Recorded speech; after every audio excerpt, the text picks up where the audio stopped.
ഏതെങ്കിലും സ്ഥാനാർത്ഥിയേക്കാൾ കൂടുതൽ വോട്ട് നോട്ടയ്ക്ക് കിട്ടിയാൽ എന്ത് ചെയ്യും? നോട്ട ജയിച്ചതായിട്ട് പ്രഖ്യാപിക്കണം. സുപ്രീം കോടതിയിൽ ഇപ്പോൾ അങ്ങനെ കേസ് വന്നതായിട്ട് ടി ജി ശ്രദ്ധിച്ചോ? ഞാൻ ശ്രദ്ധിച്ചു. അത് ആ ശിവ് ഖേര എന്ന് പറഞ്ഞൊരു അങ്ങനെ മോട്ടിവേഷണൽ സ്പീക്കറാണ്, എഴുത്തുകാരനും വലിയ കോസ്റ്റ്ലി ആളാണ് കേട്ടോ. 2-3 ലക്ഷം ഒക്കെ ഒരു സെഷന് ചാർജ് ചെയ്യുന്ന ആളൊക്കെയാണ്. അങ്ങേരാണ് ഈ ഇടങ്കോലുമായിട്ട് ഇറങ്ങിയിരിക്കുന്നത്. ആ സുപ്രീം കോടതി അത് തള്ളാനിരിക്കുകയായിരുന്നു. പക്ഷേ ഇദ്ദേഹത്തിന് വേണ്ടി അപ്പയർ ചെയ്ത് ഗോപാൽ ശങ്കർ നാരായണൻ, സീനിയർ വക്കീലാണ്. ഗോപാൽ ശങ്കർ നാരായണൻ പറഞ്ഞു, സൂറത്തിൽ BJPയുടെ ഒരു ലോക്സഭാ സ്ഥാനാർത്ഥി ജയിച്ചു എതിരില്ലാതെ. കാരണം കോൺഗ്രസിൻ്റെ സ്ഥാനാർത്ഥിയെ സപ്പോർട്ട് ചെയ്ത ആളില്ല, എൻ്റെ ഒപ്പമല്ല എന്നൊക്കെ പറഞ്ഞിട്ട് അവരുടെ നോമിനേഷൻ തള്ളിപ്പോയി. പിന്നെ ഇങ്ങേര് മാത്രമേ ഉള്ളൂ. അങ്ങനെ സൂറത്തിൽ എതിരില്ലാതെ BJP സ്ഥാനാർത്ഥി ജയിച്ചതായിട്ട് പ്രഖ്യാപിച്ചു. ഇത് ശരിയാണോ എന്നാണ് ഗോപാൽ ശങ്കർ നാരായണൻ കോടതിയോട് ചോദിച്ചത്. വാസ്തവത്തിൽ സൂറത്തുകാർ നോട്ടയ്ക്ക് വോട്ട് ചെയ്യാനിരിക്കുകയായിരുന്നു എന്ന് വയ്ക്കുക. ആ മത്സരം നടക്കുമ്പോൾ BJP സ്ഥാനാർത്ഥിയേക്കാൾ കൂടുതൽ വോട്ട് നോട്ടയ്ക്ക് കിട്ടിയിരുന്നു എന്ന് വയ്ക്കുക. അപ്പോൾ നിങ്ങൾ BJP സ്ഥാനാർത്ഥിയെ വിജയിയായിട്ട് പ്രഖ്യാപിച്ചത് തെറ്റായി പോകില്ലേ? തെരഞ്ഞെടുപ്പ് ക്യാൻസൽ ചെയ്യാമായിരുന്നു.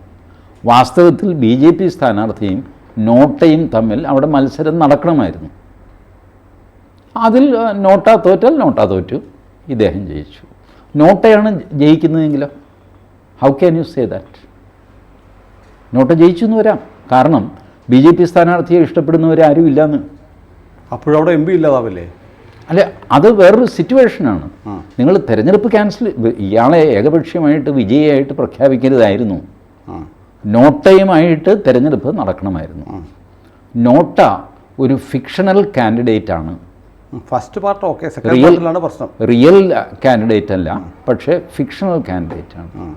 ഇങ്ങനെ ആന്ധ്രയടക്കം 2-3 സംസ്ഥാനങ്ങൾ ഇത് പ്രഖ്യാപിച്ചിട്ടുണ്ട്. നോട്ട ഒരു ഫിക്ഷണൽ കാൻഡിഡേറ്റ് ആയിട്ടാണ് കൂട്ടുന്നത്. അതുകൊണ്ട് നോട്ടയ്ക്ക് എത്ര വോട്ട് കിട്ടിയെന്നൊക്കെ നോക്കും. നോട്ട ജയിക്കുകയാണെങ്കിൽ ആ ഇലക്ഷൻ ക്യാൻസൽ ചെയ്യും, രണ്ടാമത് ഇലക്ഷൻ നടത്തും. ഇപ്പോൾ ശിവഖേര ആവശ്യപ്പെടുന്നത് നോട്ട ജയിച്ചു കഴിഞ്ഞാൽ രണ്ടാമത് ഇലക്ഷൻ നടത്തണമെന്ന് മാത്രമല്ല, ആദ്യ ഇലക്ഷനിൽ മത്സരിച്ചവരില്ലേ അവരെ മത്സരിക്കാനും അനുവദിക്കരുത്. അവരെ ജനം റിജക്റ്റ് ചെയ്തതാണ്. അതുകൊണ്ട് അപ്പോൾ സുപ്രീം കോടതി പറഞ്ഞു, ഇറ്റ് ഈസ് ക്യൂറിയസ്, ഇങ്ങനെ സംഭവിച്ചിട്ടില്ല. നോട്ടയ്ക്ക് കിട്ടിയ വോട്ടിംഗ് പെർസെൻറ്റേജ് എടുത്ത് നോട്ട ഇൻട്രൊഡ്യൂസ് ചെയ്തതിന് ശേഷം ഇന്ന് വരെ 2% കൂടുതൽ വോട്ട് നോട്ടയ്ക്ക് കിട്ടിയിട്ടില്ല. അപ്പോൾ ഗോപാൽ ശങ്കർ നാരായണൻ പറഞ്ഞു, സൂറത്തിൻ്റെ എക്സാമ്പിൾ തന്നെ എടുക്കുക. BJP സ്ഥാനാർത്ഥിക്ക് 2-ൽ കൂടുതൽ ശതമാനം വോട്ട് കിട്ടുമായിരുന്നു എന്ന് കോടതി എങ്ങനെ പറയും? കിട്ടില്ലായിരുന്നു എന്ന് ഞാൻ വാദിക്കുന്നു. കോടതി പറഞ്ഞു, yes, there is a merit. ഒരു കാര്യം ചെയ്യ്, നോട്ടീസ് അയക്കുക ഇലക്ഷൻ കമ്മീഷൻ എന്ന് പറഞ്ഞിട്ട്. It's a curious thing. ശിവഖേരയുടെ argument on behalf of him Gopal Sankar Narayanan raise ചെയ്ത ആർഗ്യുമെൻറ്റിൽ കഴമ്പില്ലേ? പ്രഥമ ദൃഷ്ട്യാ കഴമ്പുണ്ട്. കാരണം ജനങ്ങൾക്ക് റിജക്റ്റ് ചെയ്യാനുള്ള അവകാശം വേണം. ഞാൻ ഈ നേരത്തെ സുനിലുമായിട്ട് ചർച്ച ചെയ്യുമ്പോൾ ഞാൻ പറഞ്ഞില്ലേ, ജനങ്ങൾക്ക് പ്രോഗ്രസീവ്ലി ഈ വോട്ടിങ്ങിലുള്ള വിശ്വാസം ജനാധിപത്യത്തിലുള്ള വിശ്വാസം കുറഞ്ഞു വരുന്നു. അത് റിഫ്ലക്റ്റ് ചെയ്യാനായിട്ടാണ് നോട്ട കൊടുത്തത്.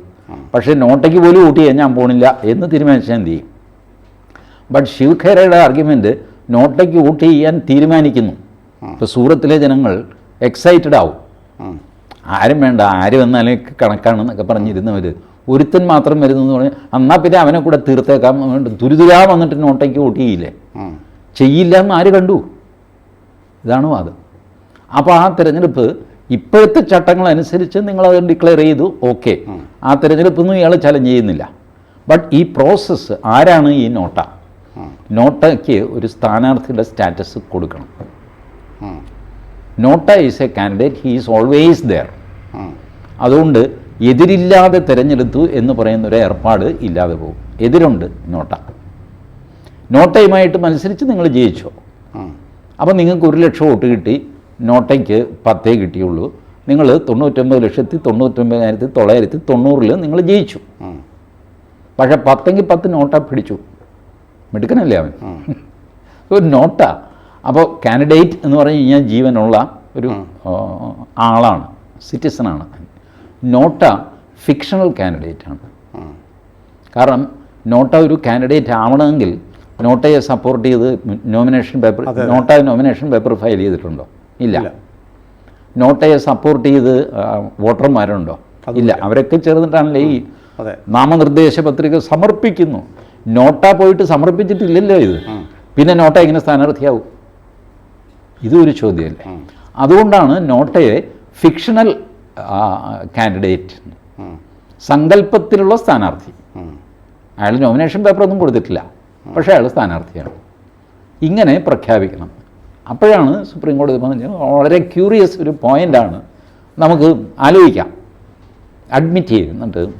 ഇലക്ഷൻ കമ്മീഷൻ ഒരു വ്യാപാരമല്ലേ ഇത്? അല്ല, പക്ഷേ അതിനകത്ത് ഒരു പ്രശ്നമുണ്ട്. കാരണം നോട്ട കുറച്ച് പേരെ റെപ്രസെൻറ്റ് ചെയ്യുന്നു.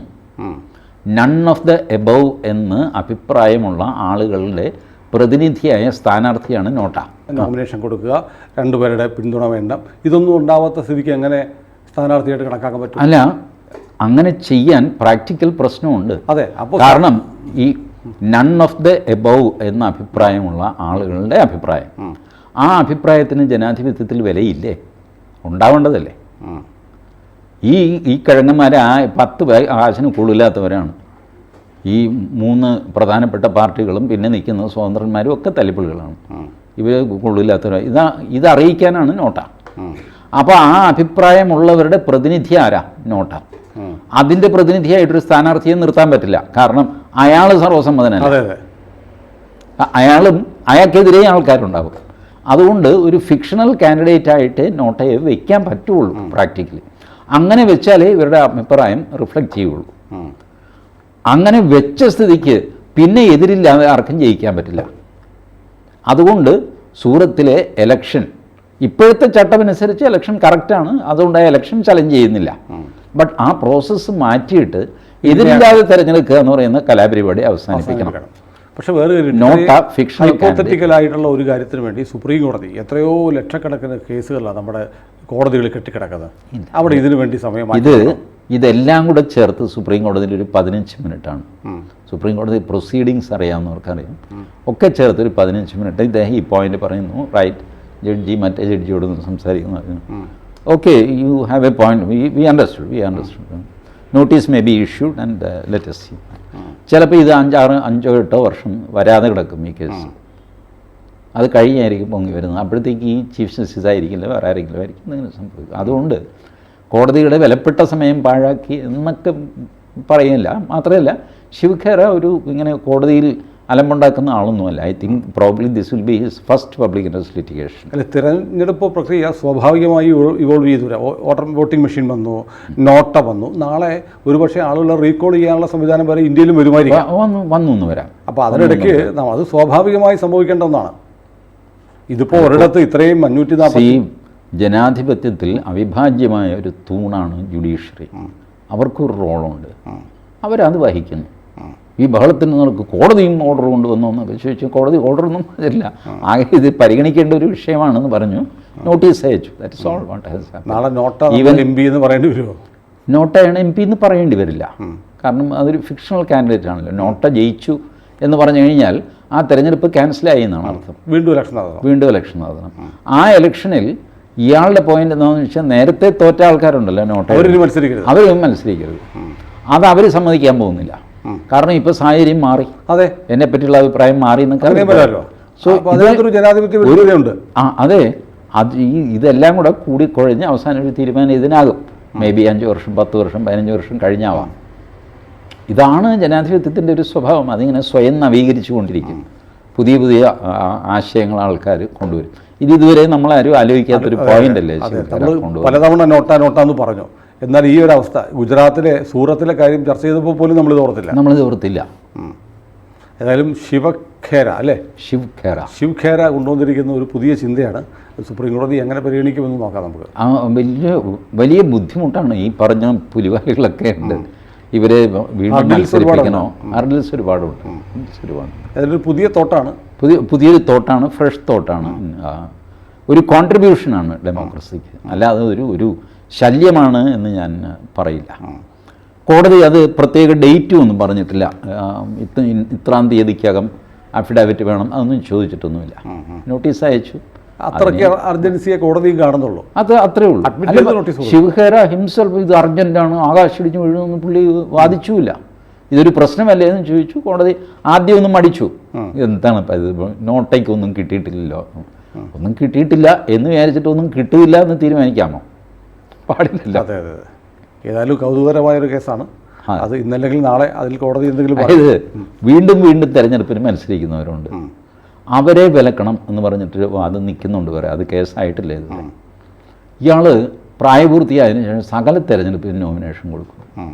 84 വോട്ട്, 27 വോട്ട്, 3 വോട്ട്, ഇങ്ങനെ കിട്ടിക്കൊണ്ടിരിക്കുകയും. ഇതൊരു ശല്യം. ഇലക്ഷൻ കമ്മീഷനെ സംബന്ധിച്ചിടത്തോളം എല്ലാ സ്ഥാനാർത്ഥിയും തുല്യരാണല്ലോ. അപ്പോൾ ഇയാളെയും ഇതുപോലെ സകല മീറ്റിങ്ങിനും ഇയാളെ വിളിക്കണം, സകല കടലാസ് ഇയാളെ കൊടുക്കണം, സകലത്ത് ഇയാളുടെ ഒപ്പ് വേണം. ഇലക്ഷൻ പെറ്റീഷൻ കൊടുക്കണമെങ്കിൽ ഇതിൻ്റെ ഒരു കോപ്പി അതും ഇയാൾക്ക് കൊടുക്കണം.